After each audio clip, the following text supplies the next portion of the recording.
US కి Iran కి war జరుగుతున్నప్పుడు మధ్యలో ఇజ్రాయెల్ ఎందుకు ఇరాన్ ని అటాక్ చేస్తుంది? Once upon a time Iran was the first Muslim majority country which recognised Israel as a country. But Israel Iran ఎందుకు ఇప్పుడు ఇంత కాన్ఫ్లిక్ట్ లో ఉన్నాయి? ఇది అర్థం చేసుకోవాలంటే ఇజ్రాయెల్ కి ఇరాన్ మధ్య రిలేషన్షిప్ ని ఫస్ట్ మనం అర్థం చేసుకోవాలి. సో ఇది కొన్ని ఫేజెస్ వైజ్ మనం చూద్దాం. ఫస్ట్ ఫేజ్ 1948 నుంచి 1979 వరకు. ఇనిషియల్ గా 1948 లో ఇజ్రాయెల్ ఎప్పుడైతే క్రియేట్ చేయబడిందో అప్పుడు Iran was the first Muslim majority country which recognised Israel as a కంట్రీగా రికగ్నైజ్ చేసింది. అండ్ అప్పటి నుంచి ఇంటెలిజెన్స్ పరంగాను, టెక్నాలజీ పరంగాను, ట్రేడ్ పరంగాను రెండు కంట్రీస్ కూడా మంచి రిలేషన్షిప్ ని మెయింటైన్ చేస్తూ వచ్చాయి. అండ్ ఆల్సో ఇజ్రాయెల్ ఇరాన్ దగ్గర నుంచి ఆయిల్ ని తీసుకుంటూ ఉండేది. దానికి బదులుగా ఇజ్రాయెల్ అగ్రికల్చర్ లోను, టెక్నాలజీలోను, న్యూక్లియర్ టెక్నాలజీని బిల్డ్ చేయడంలో కూడా ఇజ్రాయెల్ ఇరాన్ కి హెల్ప్ చేస్తూ ఉండేది. బట్ ఇజ్రాయెల్ అండ్ ఇరాన్ యొక్క రిలేషన్షిప్ లో ఒక టర్నింగ్ పాయింట్ ఉంది. ఆ టర్నింగ్ పాయింట్ 1979 ఇస్లామిక్ రెవల్యూషన్. అప్పటి వరకు ఇరాన్ ప్రైమ్ మినిస్టర్ గా ఉన్న షా ఇజ్రాయెల్ తో మంచి రిలేషన్షిప్ ని మెయింటైన్ చేస్తూ ఉన్నాయి. ఎప్పుడైతే ఇరాన్ లో రెజిమ్ చేంజ్ అయిందో కొత్తగా ఇరాన్ కి ఒక సుప్రీం లీడర్ వచ్చారు. ఆ సుప్రీం లీడర్ పేరు అయతుల్లా అలీ ఖామెనీ. ఎప్పుడైతే ఇతను వచ్చాడో అక్కడున్న ఐడియాలజీకి మొత్తం మార్చేశాడు. అండ్ అక్కడున్న సిస్టమ్ అంతా కూడా మార్చేసి సో ఇతను వచ్చిన వెంటనే ఇజ్రాయెల్ ని ఇది ఒక ఇల్లిజిటిమేట్ స్టేట్ అని, ఇరాన్ ఒక ఎగ్జిస్టెన్షియల్ కి ఇజ్రాయెల్ అనేది ఒక థ్రెట్ గా మారుతుంది అనేసి చెప్పారు. సో ఇతను వచ్చిన వెంటనే ఇజ్రాయెల్ తో ఉన్న డిప్లొమాటిక్ రిలేషన్స్ ని ఇమ్మీడియట్ గా కట్ చేసేసాడు. అండ్ ఇక్కడ ఇంకొక పని ఏం చేశారంటే ఇజ్రాయెల్ కి అపోజ్ గా ఉన్న పాలస్తీనియన్ గ్రూప్స్ ని ఇరాన్ సపోర్ట్ చేయడం స్టార్ట్ చేసింది. ఈ టైం పీరియడ్ నుంచి టిల్ 1990s వరకు ఇజ్రాయెల్ ని ఒక ఎనిమీ స్టేట్ గానే చూస్తూ వచ్చింది. బట్ 1990s నుంచి 2010 మధ్యలో డైరెక్ట్ గా ఇజ్రాయెల్ తో కాన్ఫ్లిక్ట్ పెట్టుకోకుండా ఇండైరెక్ట్ గా అంటే ప్రాక్సీ కాన్ఫ్లిక్ట్స్ ని స్టార్ట్ చేసింది ఇరాన్. ఏవైతే పాలస్తీనియన్ గ్రూప్స్ ఉన్నాయో ఆ పాలస్తీనియన్ గ్రూప్స్ ని వెపన్ పరంగాను, ఎకనామికల్ పరంగాను, ఆర్మ్స్ సప్లైలను, టెక్నాలజీ సప్లైలను ఫండ్ చేస్తూ వచ్చింది ఇరాన్. ఆ ప్రాక్సీ ఆర్గనైజేషన్స్ ఇజ్రాయెల్ తో కాన్ఫ్లిక్ట్ లోకి దిగాయి. ఫర్ ఎగ్జాంపుల్ ఇరాన్ 5 ఆర్గనైజేషన్స్ ని సపోర్ట్ చేస్తూ ఉంటుంది. ఫస్ట్ ఆర్గనైజేషన్ వచ్చి హెజ్బుల్లా, ఇది లెబనాన్ లో ఉంటుంది. సెకండ్ ఆర్గనైజేషన్ వచ్చి హమాస్, ఇది గాజాలో ఉంటుంది. థర్డ్ ఆర్గనైజేషన్ వచ్చి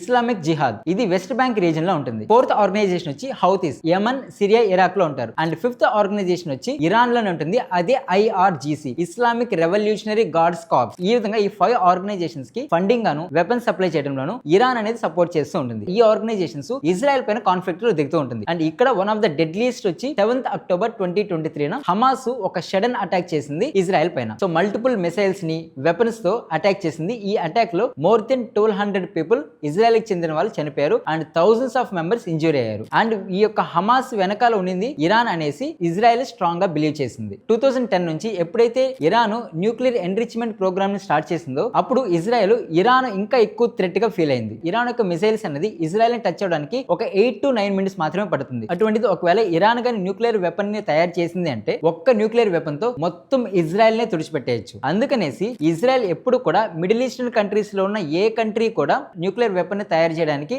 ఒప్పుకోదు. సో దీనికి ఎగ్జాంపుల్స్ వచ్చి ఇరాక్ కూడా 1980s టైం పీరియడ్ లో యురేనియం ఎన్రిచ్మెంట్ ప్రోగ్రామ్ స్టార్ట్ చేసింది. వెంటనే వాటిపైన ఇజ్రాయెల్ మిసైల్స్ దాడి చేసి ఆ యొక్క న్యూక్లియర్ ఫెసిలిటీస్ ని క్లోజ్ చేసేసింది. అండ్ సిరియా కూడా 2006 లో ఇదే విధంగా న్యూక్లియర్ ఎన్రిచ్మెంట్ ప్రోగ్రామ్ స్టార్ట్ చేసింది. అండ్ అగైన్ అక్కడ కూడా ఇజ్రాయెల్ తన యొక్క మిసైల్స్ యూస్ చేసి ఆ న్యూక్లియర్ ఫెసిలిటీస్ ని డిస్ట్రాయ్ చేసేసింది. సో ఇదే తరహాలో ఇరాన్ లో కూడా న్యూక్లియర్ ఎన్రిచ్మెంట్ ప్రోగ్రామ్స్ చేస్తున్నాయి. 2025 లో యుఎస్ వచ్చి ఆ న్యూక్లియర్ ఫెసిలిటీస్ ని డిస్ట్రాయ్ చేసింది. అండ్ ఇప్పుడు అగైన్ మళ్ళీ international atomic energy agency Iran యొక్క ఎన్రిచ్మెంట్ ప్రోగ్రామ్ అనేది 60% కి రీచ్ అయింది అని ఎప్పుడైతే అనౌన్స్ చేసిందో అగైన్ ఇజ్రాయెల్ కి ఎగ్జిస్టెన్షియల్ థ్రెట్ లాగా ఫీల్ అయ్యేసి ఇప్పుడు సడన్ గా అటాక్ చేయాల్సి వచ్చింది. మెయిన్ లీడర్ ఏంటి అంటే ఇరాన్ యొక్క సుప్రీం లీడర్ అయిన అయతుల్లా అలీ ఖామెనీ. అతని యొక్క ఐడియాలజీ ఏంటి అంటే ఇజ్రాయెల్ ని మొత్తానికి తుడిచిపెట్టేసేయాలని. సో ఈ యొక్క డిప్లొమాటిక్ రిలేషన్స్ కి మెయిన్ రీజన్ అంటే ఈ యొక్క సుప్రీం లీడర్ యొక్క ఐడియాలజీ. ఈ ఐడియాలజీ వల్లే ఇజ్రాయెల్ అండ్ ఇరాన్ యొక్క రిలేషన్షిప్ అనేది దూరం అవుతూ వచ్చింది. అండ్ ఇప్పుడు ఇంత డెడ్లీస్ట్ కాన్ఫ్లిక్ట్ కి దారితీసింది. ప్రెసెంట్ ఇరాన్ యొక్క సుప్రీం లీడర్ చనిపోయారు, ఇరాన్ యొక్క డిఫెన్స్ మినిస్టర్ చనిపోయారు, ఇరాన్ యొక్క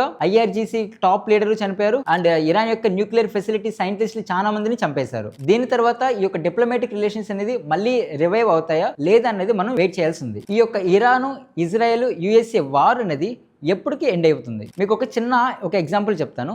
ఈ ఎగ్జాంపుల్ బేస్ చేసుకొని మీరే చెప్పండి ఈ యొక్క వార్ అనేది ఎప్పటి వరకు జరుగుతుంది అన్నది. రష్యా దగ్గర ఆయిల్ ఉంది, న్యూక్లియర్ వెపన్ ఉంది. USA దగ్గర ఆయిల్ లేదు కానీ న్యూక్లియర్ వెపన్స్ ఉన్నాయి. అందుకే US మిడిల్ ఈస్టర్న్ కంట్రీస్ దగ్గర ఉన్న ఆయిల్ ని తన కంట్రోల్లో తీసుకోవాలనుకుంటుంది. అందుకే మిడిల్ ఈస్ట్ కంట్రీస్ లో ఏ కంట్రీ దగ్గర కూడా న్యూక్లియర్ వెపన్ ని తయారు చేసేలాగా చూడట్లేదు, అలో చేయట్లేదు US. ఇప్పుడు ఇరాన్ వచ్చి ఇండైరెక్ట్ గా US ని అండ్ ఇజ్రాయెల్ ని ఇరాన్ దగ్గర ఉన్న సూపర్ పవర్ ఏంటి? ఆయిల్ ఉంది, న్యూక్లియర్ వెపన్ ని రెడీ చేస్తున్నారు అండ్ స్ట్రైట్ ఆఫ్ హార్మోజ్ ని కంట్రోల్ చేస్తున్నారు. ఇప్పుడు ఈ స్ట్రైట్ ఆఫ్ హార్మోజ్ అనేది చాలా చాలా ఇంపార్టెంట్. ఎందుకంటే ఈ స్ట్రైట్ ఆఫ్ హార్మోజ్ ద్వారా around 20% of global exports and imports జరుగుతుంటుంది ఆయిల్ కి. ఒకవేళ ఈ స్ట్రైట్ ఆఫ్ హార్మోస్ కానీ ఇరాన్ క్లోజ్ చేసింది అంటే అప్పుడు ఆయిల్ ప్రైజెస్ అనేది ఇంక్రీజ్ అవుతుంది. అండ్ అన్ని కంట్రీస్ కూడా ఈ మిడిల్ ఈస్టర్న్ కంట్రీస్ నుంచి కాకుండా రష్యా నుంచి ఆయిల్ ని పర్చేస్ చేస్తుంది. ఒకసారి రష్యా నుంచి ఆయిల్ పర్చేస్ చేసాయి అంటే రష్యాకి ఇన్కమ్ అనేది జనరేట్ అవుతుంది. ఇన్కమ్ అనేది జనరేట్ అయిందంటే ఆటోమేటిక్ గా ఉక్రెయిన్ పైన మళ్ళీ రష్యా దాడి చేస్తుంది. రష్యాకి ఇన్కమ్ రాకుండా ఉండటానికి అమెరికా ఎప్పటి నుంచో రష్యా యొక్క ఆయిల్ ని ఏ కంట్రీ కూడా బై చేయకూడదు ఉంటుంది. సో ఏదైనా ఒక కంట్రీ కానీ రష్యా నుంచి ఆయిల్ తీసుకునింది అంటే ఆ కంట్రీ పైన